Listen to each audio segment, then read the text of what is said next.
आज की वीडियो में हम देखेंगे यूनिट 2 की लेक्चर नंबर 2.3 जो कि है प्रॉब्लम सॉल्विंग से रिलेटेड, और उसमें कुछ स्टेप्स इन्वॉल्व हैं, कुछ प्रोसेस हैं। सबसे पहले है कि सिंपल प्रॉब्लम हो तो उसके 4 स्टेप प्रोसेस हैं जिसको हम डिफाइन करेंगे और एक्सप्लेन करेंगे स्टेप बाय स्टेप। इसी तरह कॉम्प्लेक्स प्रॉब्लम है, उसको सॉल्व करने के 6 स्टेप्स हैं, उनको भी देखेंगे। और लास्ट में हम देखेंगे important note. Lecture 2.3 problem solving. Problem solving define the process of analyzing some situation and accordingly behaving to generate some response. क्या कहता है जी?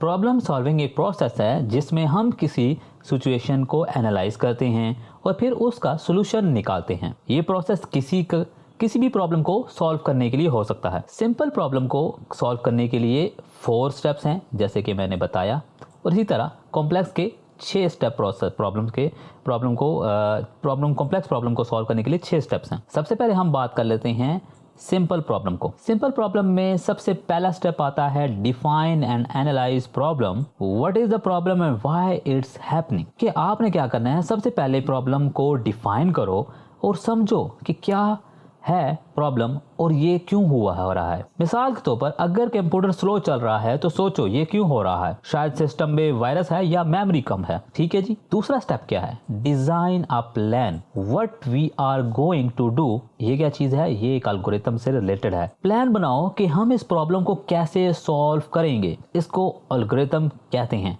कंप्यूटर की जुबान में। अगर कंप्यूटर स्लो है तो प्लान हो सकता है कि पहले एंटीवायरस को स्कैन करे, फिर एक्स्ट्रा फाइल्स डिलीट करें। ठीक है जी।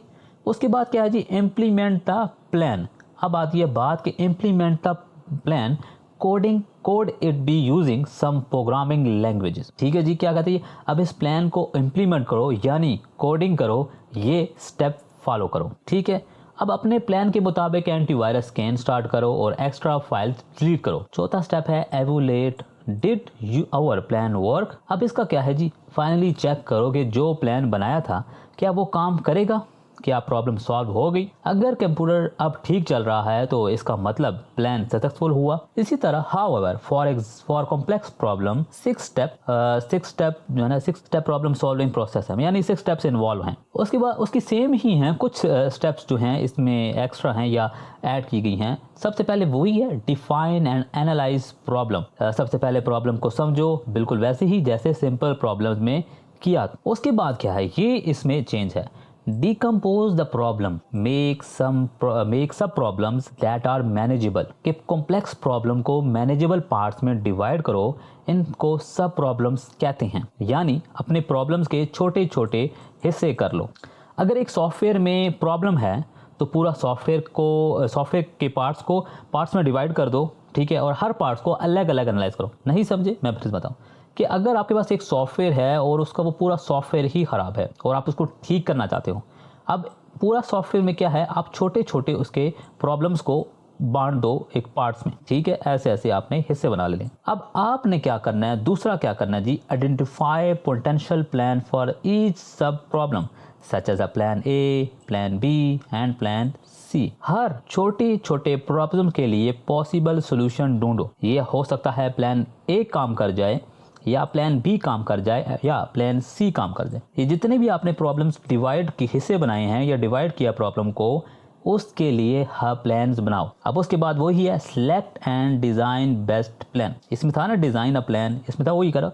अब आपने जो प्लान बनाए ना, plan A, plan B, plan C, सब प्लान में से सबसे बेहतरीन प्लान सेलेक्ट करो जो सबसे ज्यादा इफेक्टिव हो। आपने वो वाला प्लान सेलेक्ट कर लेना है जो प्लान सबसे कम टाइम और रिसोर्सेज में, मतलब कम रिसोर्सेज में आपकी जो प्रॉब्लम्स को सॉल्व कर ले, वो वाला प्रॉब्लम अपने प्लान को सिलेक्ट करना है। उसी तरह चौथा स्टेप है, नंबर 4 स्टेप है इम्प्लीमेंट दैट प्लान। अब अपने सिलेक्ट किए हुए प्लान को इम्प्लीमेंट करो।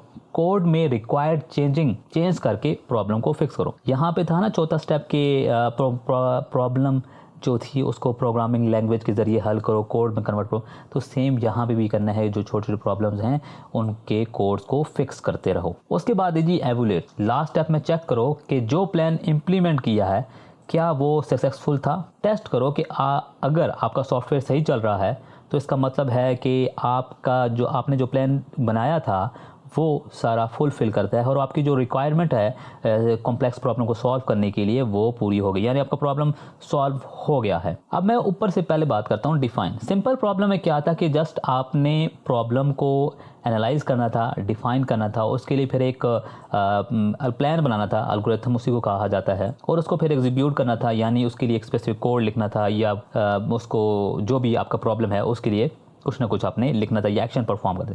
अगर वो आपने एक्शन परफॉर्म करने के बाद वो अगर सही है, यानी वो आपका प्रॉब्लम सॉल्व हो गई है, तो यानी आपके जो 4 स्टेप थे आपने सही तरीके से फॉलो किए हैं। इसी तरह कॉम्प्लेक्स प्रॉब्लम में सिर्फ इतना सा चेंज है कि बड़ी प्रॉब्लम है, बड़े प्रॉब्लम के छोटे छोटे हिस्से कर लो और उन छोटे छोटे हिस्से को फिर दोबारा फिक्स करो। अब बात करते हैं इंपॉर्टेंट पॉइंट को। इंपॉर्टेंट नोट क्या है जी?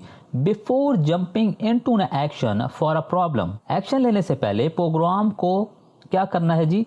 आपने प्रोग्राम को थ्रूली investigate and capture all the relevant aspect of the problem. यहाँ पे कहता है जी एक्शन लेने से पहले प्रॉब्लम को थॉरली समझना जरूरी है ताकि उसके तमाम एस्पेक्ट कवर हो सके। For this purpose we properly define and analyze the problem. Problem को अच्छी तरह डिफाइन करने से हम बेटर सोल्यूशन निकाल सकते हैं। In defining a problem there must be clarity and the objectives of the problem must be specified, यानी कि प्रॉब्लम को डिफाइन करते वक्त क्लैरिटी और ऑब्जेक्टिव को स्पेसिफाई करना ज़रूरी होता है कि आप कौन सा एक्शन लेंगे और क्या करेंगे इस प्रॉब्लम को ओवरकम करने। मतलब आपका माइंड बिल्कुल क्लियर हो कि यही चीज़ करूँगा तो प्रॉब्लम सॉल्व होगी, मतलब ये मुझे करने हैं तब ही ये प्रॉब्लम सॉल्व होगी। इसलिए आपके माइंड क्लियरिटी में होनी चाहिए, आपके प्रॉब्लम बिल्कुल आपको डिफाइन होनी चाहिए, आपको एक्चुअल में प्रॉब्लम का पता होना चाहिए कि प्रॉब्लम है क्या। जैसे ये फर्स्ट स्टेप में था